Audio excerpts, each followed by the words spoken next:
Hello, everybody. It's Cheryl from Cheryl's Organic Food Forest. In this episode, I'm going to share with you how I planted some wild fruit trees that grow freely here in Texas. And also going to show you how I protect my food forest for a deep freeze. The first Texas native tree I planted was my wildly Jujube tree. Now, I was told by the seller that this tree is self-fertile, but the information I read claims that it needs another pollinator. So I will see. If I need to purchase another Jujube tree, I will. But I want you guys to know that I had to handle this one with gloves. And I don't like to wear gloves, but it has a lot of thorns to protect the fruit. But as it grows older, the thorns will disappear. Next, I planted also in the ground 2 chokeberries. And they're sometimes called anoni berries. And I planted 3 wild plums and 2 red mulberries and 3 elderberry bushes in containers. I forgot to take a picture of the elderberries. Now, I know that these trees didn't originate here in Texas. I'm simply saying they grow wild in Texas. My trees need to be sprayed because they're budding open, and the only thing that's safe to use as a dormant spray right now, in my opinion, is a natural product. So I'm using the cold pressed organic neem oil. Is safe to use during any season, as long as you don't spray it when it's very hot. I would say above 80 degrees. I use about an ounce to a gallon of water when I'm spraying trees when they're dormant. If I'm just spraying any insects around my garden, I would use a tablespoon to a gallon of water. Sure that most of you know that it's hard to mix oil and water. So when I first mixed this product up, the oil stayed at the top after a few minutes. So I decided to add the emulsifier sunflower lecithin that I use to make my insect spray. And it worked well. That's the spray that I imitated.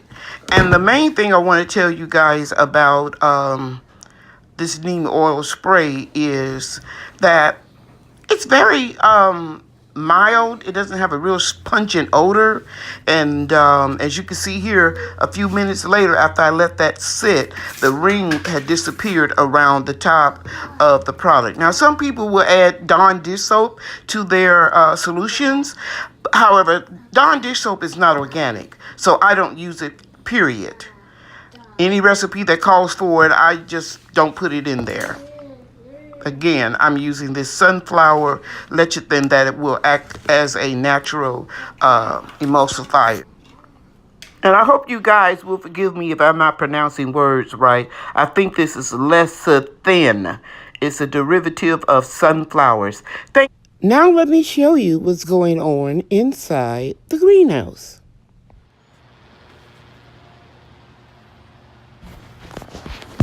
So this is what I have going on in the greenhouse. Everything looks good. It's doing very well. I had a little fungus on some of the plants, and I took care of that by using Serenade fungus killer and hydrogen peroxide 3% strength, and I made it equal parts of water and the H2O2, and took care of that.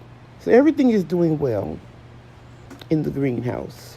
You're looking at tomatoes, society garlic, bell peppers, fava beans, marigolds. I'm also growing sugarcane, cassava, Mexican petunias, echinacea, basil, dill, strawberries, Washingtonian palm trees, and we have a lot of heirloom zinnias, blue Hubbard squash, and a lot more. And this is what that fungus killer looks like. It's considered organic. Hi, everybody. We're going to have temperatures in the low 20s for the next 3 nights and early in the morning. So I need to protect my young fruit trees, and this is what I did. First thing I did was I put wrapped sheets around them, and I clamped them onto the gazebo, and then I put a big tarp, one in the front and one in the back, and I think they'll be okay. And here is one of my black turkey fig tree cuttings, and another one is coming up, and I did basically the same thing. I wrapped sheets around them, and then I put a garbage bag on top of them.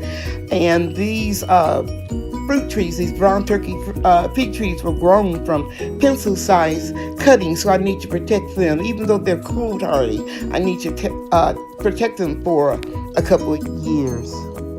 Now, I have a more dense greenhouse plastic that I use for my hoop houses, but I didn't want to put them on the trees because it wouldn't really fit, so I didn't want to bother it. But I think this will be okay, as I stated before.